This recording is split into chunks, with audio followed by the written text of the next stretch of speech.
Tudo bem com vocês? Começando mais um vídeo aqui no estúdio do Valor Entrevista, canal de entrevistas que mais cresce aqui na cidade de Gaspar. E hoje, Robson Ramos, professor, meu parceiro. E aqui, ó, a bancada hoje, o estúdio, ele está dominado pelos nortistas. Eu sou da cidade de Manaus e ele é lá de Belém do Pará. Já está aqui em Santa Catarina há 5 anos. Seja bem-vindo, é um prazer te receber aqui no estúdio. Bom dia, Alan. Obrigado, cara. Desde já, obrigado. Quero te cumprimentar e te dar um bom dia à tua audiência. Vamos contar a tua história? Bora! Quero, antes de qualquer coisa, mandar um abraço ao nosso amigo em comum, grande Adriano Albano, nosso parceiro aqui também. Ele que é proprietário dos polos da Unicesumar aqui na nossa região. Então, Adriano, muito obrigado. Está aqui a indicação. Hoje a gente vai contar a história do Robson. Robson, como é que foi lá a infância, lá em Belém, cara? Cara, uma infância bem tranquila, bem tradicional, né? Meu pai militar, minha mãe professora, né? A nossa família, Alan, ela é uma família pequena. Não temos, comparado com outras que a gente conhece, não temos tantas pessoas. Então, eram ali meus tios, eu tinha um tio, um casal, por parte de mãe, e 2 tios por parte de pai. Então, poucos primos, mas a gente sempre conviveu muito junto. Sim. Então, foi uma infância bem legal, de muita brincadeira. Lembro da casa do meu avô materno, que nós sempre viajávamos nas férias, os primos, então, jogando bola, fazendo as peripécias de criança. Tu sempre. era da capital ou era do interior? Da capital. Da capital, cara. Da capital, morando ali em Belém, no centro, na região central, estudando ali, nasci e me criei em Belém. Tu já tinha ideia de se tornar professor? Cara, nunca, se eu disser pra você que quando conversava com a minha mãe, dizia, pô mãe, não quero ser professor. Acredita nisso? Acredito. A gente sempre... E ela te incentivava? Então, a gente até às vezes brincava, né, e eu sempre a vi como professora, e eu dizia, pô mãe, não, quero fazer outra coisa. O meu desejo sempre era trabalhar na indústria, né, cara, tanto que eu fui buscar essa formação.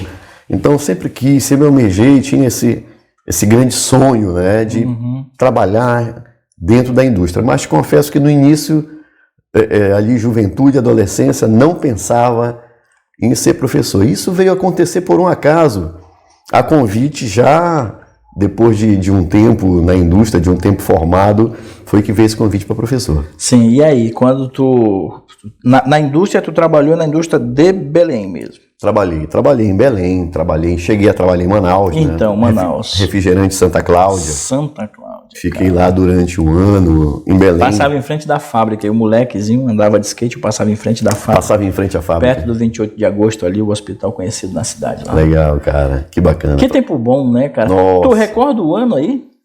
Amigo Alan. 95, 6 por ali, 97, não?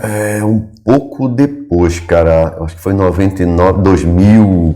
99, 2000. 2000, 99, 2000 ali.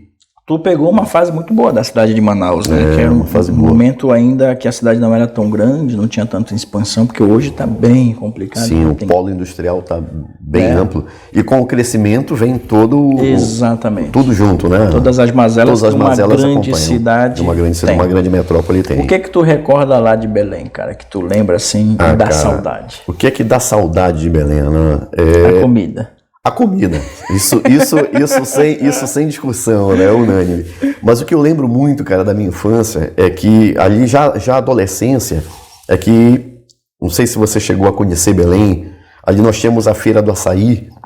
Eu fui até o Ver-o-Peso. E nós tínhamos ali essa área da Feira do Açaí, o Ver-o-Peso, Estação das Docas, que mudou muito depois. Então ali era uma área, ainda é hoje uma área turística. Então ali o Ver-o-Peso ali tinha um forte do castelo e ao entorno do forte tinha uma área de convivência com barracas, com tapioquinha, comidas típicas, água de coco.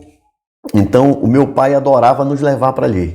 Então, cara, ele, minha mãe, meus irmãos, nós íamos para lá. Sim, então a gente assistia aquele final de tarde, né, ali conversando, tomando um café, uma tapioca, né, cara? Maravilhoso. Comendo uma comida típica, vendo aquela paisagem de final de tarde. Isso de Belém, é uma lembrança que deve ser sensacional, porque assim, ó, lá na Praça 14, em Manaus, tem um polo muito de mecânica, de vendas de peças de automóveis e tal. e tinha ali o Benayon, que era uma lanchonete, que também tinha mecânica, né, e venda de peças, e tinha uma lanchonete ali. Eu ia com meu pai também, 16, 17 anos, para tomar a vitamina de abacate. Olha só. Porra, cara, abacate, né? Marcou, hein? E a coxinha. Coxinha, né? De lá, porque... Sabe essa lembrança que eu tenho de Manaus? O X Caboclinho. Sim. Nossa, muito tradicional, né, cara? Tucumã. O pessoal que está assistindo agora deve estar se perguntando o que eles estão falando. Eu lembro de a primeira vez que deu intervalo do almoço na fábrica, aí um colega chegou e disse, cara, eu vou te levar para almoçar. Tu já gosta de peixe, tu é do Belém do Pará, você gosta de peixe? Eu digo, sim, claro. Então tu vais provar o jaraqui. Meu, é uma outra coisa que eu também nunca esqueci, um prato típico da região. E foi uma experiência bem legal, curta, né? Eu fiquei lá pouco tempo, quase um ano, fechando um ano ali, mas foi muito legal, muito valiosa, fiz grandes amigos. E aí você volta pro Pará. Aí eu volto pro Pará, continuo trabalhando, aí já voltei a trabalhar com papel celulose, é porque a Santa Cláudia é bebidas, né, refrigerantes e tal. Aí eu voltei trabalhando em papel celulose, tive uma passagem ali em Paragominas ali com a Vale, já mudando para mineração, e sempre dentro dessa área. E depois comecei a trabalhar logo que começou a industrialização do açaí no Pará. Então, naquele início ali, 2000, 2001, 2002, quando o açaí começou a ser descoberto a nível mundial, a nível nacional, essa explosão, então eu comecei a trabalhar nessa indústria. E aí, esse ensinamento, ele me levou longe. Né? Fui trabalhar passei um grande período trabalhando numa multinacional americana, que era a especialidade dos caras, era a exportação de açaí. Cara, então... Ali naquela indústria... Uma escola. É uma escola. Ali naquela indústria, cara, eu vi um produto genuinamente nosso, amazônico, ganhar o mundo. Japão, a Ásia, a Europa, a América. Cara, ele chegou à Rússia, chegava à China. Todo mundo virou uma febre mundial. Então foram experiências muito valiosas.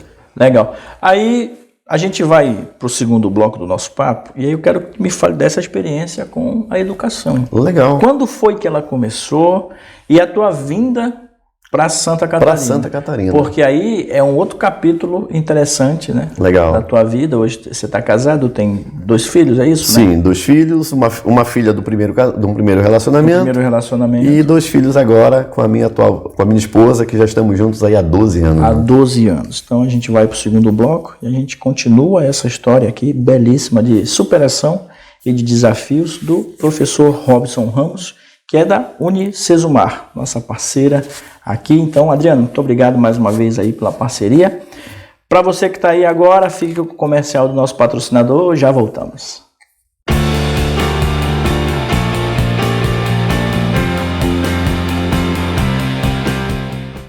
Depois do comercial do nosso patrocinador, voltamos no estúdio com o professor Robson Ramos. Professor, aí vem essa parte da questão da educação. Eu sei que você sempre gostou muito de desenvolver o intelecto, de estudar. E qual foi o teu primeiro momento em sala de aula? Então, Alan, curioso, né? Como eu falei para você no bloco anterior, eu sempre dizia para minha mãe quando adolescente que, pô, mãe, não está nos meus planos dar aula. E falei com você também no bloco anterior que tive uma experiência numa multinacional americana trabalhando com açaí.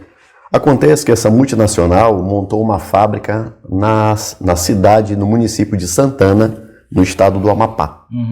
E eu então fui mandado para lá para coordenar a fábrica. Então, cheguei lá em 2006 e assumi a fábrica.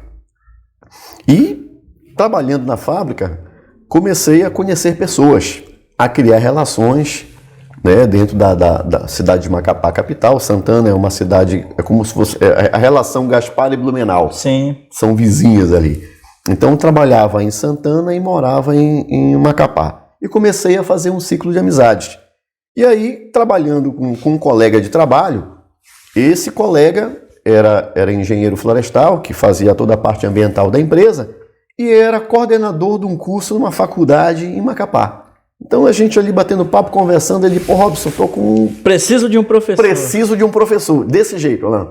Cara, tô precisando de um professor. Sou coordenador do curso de engenharia lá na faculdade. E, cara, tô precisando de um professor, a gente tá com uma carência e tal. A tua formação é? Sou engenheiro químico. Engenheiro químico. Tu já destes aula alguma vez? Eu digo, pô, Décio, cara, é uma experiência nova. Nunca tinha dado aula. Ele disse, não esquenta a cabeça. Vou te trazer aqui a grade curricular. Tu vai escolher as matérias que você quer. Eu digo, bem, para não correr risco de, no primeiro momento, não dar nada errado, deixa eu escolher aquelas disciplinas que eu tenho maior aderência. Claro. Então, fui buscar aquelas disciplinas que eu já estava ali, tinha uma vivência maior, uma aderência maior, até por conta das questões profissionais. Sim. Cara, e foi assim que eu estreiei em sala de aula. Que legal, cara. Né? Entrei, era uma turma do início, né? Eu comecei com a matéria Química Geral Experimental, então... Isso lá em 2006? Lá em 2006. Olha aí. Lá em 2006, ali. E, cara, foi incrível. Foi... Te apaixonou. Amor à primeira vista, Alain. Cara, comecei a falar e a coisa fluiu e eu vi, pô, não é tão complexo assim. Que interessante isso aqui. Cara, fiquei lá de 2006, vou te dizer, a 2017. Ah, tu ficou nesse período? Nesse período dando aula na faculdade, cara. 10 anos. Dando como professor universitário ali, dando aula. Que legal. E aí, já em 2017, foi quando eu saí da instituição, já praticamente para vir para Blumenau. Então, aí você resolve vir para Santa Catarina e a cidade que você escolheu foi Blumenau. Aí tem uma outra história bem legal para te contar a respeito disso. Trabalhava na fábrica e trabalhava também na instituição, então, dentro do meu rol de amizade, conheci a Amanda, minha esposa, a gente começou a namorar e a Amanda, também recém-formada, nutricionista recém-formada, passou no concurso público de primeira, então ela é concursada a estado e município, e a gente então, um casal solteiro, 2 profissionais independentes, cara, a gente viajava todo ano. E nesse nosso roteiro é sempre a Amanda que faz o nosso roteiro de viagem. Então ela disse, amor, vamos conhecer o Sul. Olha só. Bora. Cara, nós pegamos as nossas férias e viemos para cá pro Sul. E conhecemos o Sul inteiro. Legal. Floripa, Blumenau, todas as cidades, aquela rota turística do Sul. Sim. Perdão, nós fizemos. E, cara, foi amor à primeira vista. Quando a gente veio para Santa Catarina... Eu sou suspeito. A primeira vez a gente se apaixonou. Aí continuamos fazendo as nossas viagens, inclusive internacionais, mas bora voltar no Sul? Bora voltar no Sul? Bora voltar no Sul? E aí a gente brincando no restaurante, a gente conversando, almoçando, disse para ela, amor, uma oportunidade que houver... Eu quero vir morar no Sul. Cara, que cidade linda, que qualidade de vida, sabe? Uma realidade diferente da região norte, como você bem sabe, mas uma realidade muito boa, promissora. E aí, isso surgiu de uma brincadeira. Então, voltando aí para 2017, como eu lhe falei, dois anos antes, lá por 2014, 2015 aproximadamente, não sei se você recorda que de um problema que teve nos Estados Unidos, uma situação da bolha financeira americana, onde várias empresas com investimentos voltados para fundo imobiliário tiveram problemas, e essa multinacional, né, os mantenedores dela, que eram americanos, eles estavam diretamente ligados a esses fundos de investimento. Quebrou. Então, quebraram e a fábrica encerrou as operações. E aí, como consequência, não sei se você recorda de todo esse momento, uma bolha financeira, quando acontece nos Estados Unidos, ela afeta o país inteiro. E naquela época, eu não lembro se era Dilma ou... Já era a transição. Michel Temer. Dilma, Michel Temer. Então existiam vários programas do governo de incentivo à educação. Então, bolsa, ProUni, isso, aquilo e tal. E as faculdades praticamente viviam dessas bolsas. Sim. E esta instituição que eu trabalhava em Macapá, ela era uma instituição privada, de um grande grupo, só que no perfil do Estado, 90% dos alunos que estudavam dentro dessa instituição eram oriundos dessas bolsas. Bolsa. Eu te diria que 80%, 90% não, mas 80% eram oriundos dessas bolsas. E quando houve essa crise, o Brasil entrou nessa crise financeira, essas bolsas foram seguras ali. E a faculdade, então, entrou numa depressão e a carga horária de todo mundo diminuiu. Sim. Aí você imagina você ser um professor que trabalha ali há praticamente 10 anos, com uma carga horária plena, do dia para a noite, teu coordenador te olha de cara, ó. Aí como é que você olha para a tua família, para o teu padrão, para o teu ritmo de vida? E aí a gente foi obrigado a tomar uma decisão. Uma decisão. Então, acertada, né? Então, sentei com a minha esposa, a gente sempre toma todas as decisões juntas, a gente sentou, conversou e... Vamos nessa. Vamos nessa. Ela disse, bora, vamos. Vá, organiza tudo e a gente vai na sequência. E já foi direto para Blumenau. E já foi direto para Blumenau. Que já conhecia. Já conhecia, né? Já tinha esse conhecimento. Então, ao chegar em Blumenau, como qualquer migrante, né? Primeira coisa que a gente fez, atualizar currículos e vamos buscar, vamos à luta. E aí, então, eu conheci o nosso amigo Adriano Albano. Sim. Alguns meses depois, conheci o nosso amigo Adriano Albano. Eu não conhecia ainda a Unicesumar, porque ela não chegava até a região norte, né? É uma faculdade que estava, naquele momento, restrita à região sul. Então, fiz uma entrevista com o Adriano, mas o engraçado, Alan, é que... Eu esperava ser professor. Então, ao ir para a entrevista com o Adriano, que eu imaginava... O Adriano é o diretor, o pró-reitor, ele vai me dar uma carga horária de aula. Não sabia que o homem era o dono do... Né? Vai me dar uma carga horária, eu vou cumprir ali. Imaginei que seria no mesmo molde que eu já havia trabalhado anteriormente. Sim. E para mim, a dada surpresa, grata e perfeita surpresa, quando a gente começou a conversar, conheci o Albano, que é essa pessoa incrível, esse cara visionário. E ele, cara, tem uma proposta para você. Perguntou, né, se eu sabia... qual era o trabalho? Disse, cara, não, vamos começar agora. Ele disse, então, tem uma proposta para você. E ele me explicou que a Unicesumar estava passando por um momento de inovação e ela estava trazendo uma nova metodologia de ensino, que eram os cursos híbridos. Show. Os cursos de engenharia, ali, que foi o pontapé inicial. Esse cara, e eu preciso de um cara com esse conhecimento, que é tudo que tu tens. Sim. Engenheiro, professor, conhece a indústria, experiência de aula, então tu vai trazer toda a tua bagagem para dentro desse projeto. E há 5 anos, que é o tempo que eu estou, esse ano faço 5 anos, em outubro eu faço 5 anos na Unicesumar, estou dentro desse projeto e estou tendo aí uma grata... Você está feliz? Pô, super, cara. E para mim é um baita presente poder ter feito parte do início desse projeto. Que legal. E olha que coisa boa, Alan. Final desse ano agora, no final deste ano, a gente está formando as primeiras turmas de engenharia nessa nova modalidade. Que show. Então eu vi um projeto nascer e estou acompanhando ele durante toda a sua integridade. Show. E vamos fechar o ciclo dessa primeira turma. Olha que legal. Que legal, parabéns, parabéns mesmo. Para a gente fechar o nosso papo, eu sempre busco, estava pensando agora, com relação a migrantes, como é o nosso caso, a importância de você ter um bom planejamento financeiro. Né? A gente vem do norte, ou a gente vem de qualquer lugar deste país, qual a importância de você ter um planejamento financeiro para que você possa tirar do papel as suas ações? Porque às vezes as pessoas chegam aqui e elas não têm dinheiro, às vezes, nem para o ônibus, né, cara, para ir procurar emprego. Então, como é que foi isso para você? Você chegou já com um certo planejamento? Alan, importantíssima a tua pergunta. Eu tenho certeza que, assim como você tem amigos na região norte, e toda vez que a gente conversa com os amigos da região norte, o pessoal sempre pergunta, cara, como é que é aí? Aí tem emprego, aí é bom, aí é isso. Eu sempre falo para todos a mesma coisa. E o que eu falo para eles tem referência ao que você acabou de dizer agora. Eu, antes de vir para cá e tomar essa decisão com a minha esposa, a gente já estava avaliando o cenário.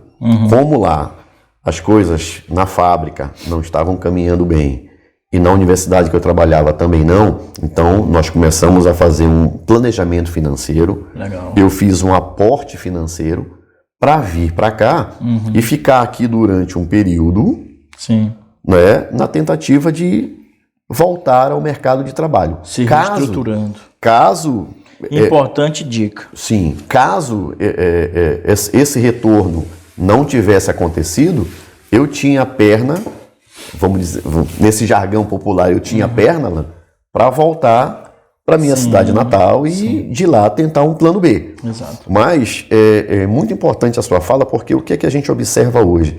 As pessoas, elas se largam num projeto que na minha visão não é um projeto, é uma aventura. Sim. E como toda aventura, você tem o risco de acertar ou não. Né? Eu digo para todo mundo, pessoal, o Sul é um estado excelente, mas como qualquer outro lugar, as pessoas melhores qualificadas terão sempre melhores oportunidades. Claro. Né? Se você acha que chegando aqui hoje, amanhã já vai estar empregado e isso e aquilo, não é bem assim. É uma cidade como uma outra qualquer. Eu não cheguei num dia e me empreguei no outro. Eu comecei aí uma caminhada de praticamente 3 meses de busca, né? E no final desses 3 meses, como você disse, eu me planejei. Eu digo, cara, eu tenho que dentro de 3 meses estar empregado para continuar esse processo. Então, a busca era incessante, era através de fazendo contato com empresas, e-mail de empresas. Eu usei todos os meios que eu tinha para buscar essa recolocação profissional. E ela veio. Mas ela só veio por quê? Porque eu fui buscar. E eu acredito... E porque você estava preparado. E também, ela acredito que também ela veio por quê? Porque eu para aquela função, para aquele momento, eu era uma pessoa qualificada. Porque não adianta você estar aqui procurando emprego sem nenhuma qualificação. Isso é fato. Eu vejo muitas pessoas reclamarem isto, aquilo, mas o que é que você está fazendo hoje para conseguir determinado emprego, determinado objetivo? Eu estava dando, enquanto a gente conversava, antes de iniciarmos a entrevista, eu estava dando uma olhada naquele teu quadro e achei muito interessante. O pense positivo, seja otimista, sonhe alto, conheça pessoas, faça o bem, trabalhe duro, realize sonhos, construa o futuro, mantenha o foco e viva a intensidade. Cara, trabalhe duro. Eu nunca vi o sucesso chegar antes do trabalho. Ele é consequência, né? Então, é de uma dedicação. Você tem a sua trilha, eu tenho a minha trilha, nós viemos da região norte, de uma outra realidade, e estamos construindo a nossa vida e o nosso futuro aqui no Sul. Exato. Né? Então, com muito sacrifício, penso que todos nós tivemos que abrir mão a gente sempre tem que às vezes abrir mão de algo para conseguir algo maior. Abdicar de alguma coisa. Sacrifício, longe da família, longe dos familiares, mas é por um objetivo maior. Exatamente. E como você bem disse, cara, tá feliz? Muito. Que bom. Muito feliz e é isso, cara. Estrada que continua, né? Sem dúvida. Robson, muito obrigado pelo papo. Eu que agradeço, cara. Eu que agradeço a oportunidade. Aproveita e deixa um recado aí para a família. Legal, cara. Quero deixar um abraço aí para minha família, lógico, para minha esposa Amanda, meus filhos Eduardo, Alice, Bárbara. Deixar um abraço para a sua audiência grande e deixar essa mensagem aí para as pessoas que vêm de outros estados para Santa Catarina, buscando essa melhoria, essa qualificação profissional, essa qualidade de vida. Cara, é uma cidade fantástica. Mas faça um planejamento, se organize, se qualifique. Procure, antes de vir para cá, fazer uma pesquisa para entender a cidade e identificar um foco que tenha aderência com a sua qualificação, com a sua formação. É isso, com essa mensagem aí sensacional e essa história belíssima de sucesso, eu finalizo o vídeo de hoje. Como vocês sabem, contamos histórias reais e inspiradoras. Estamos aí com 5 anos de trabalho, chegando a 600 vídeos logo, logo. Para você que ficou aí do outro lado, meu muito obrigado. Adriano, sucesso para você, boas vendas, continue nessa pegada. Aqui está o Robson Ramos, seu professor, parceiro, e para todos que acompanham o meu trabalho, muito obrigado. Canal Valor Entrevista é o canal de entrevistas que mais cresce aqui na cidade e na região. Abraço, pessoal. Voltamos na semana que vem. Tchau. Tchau.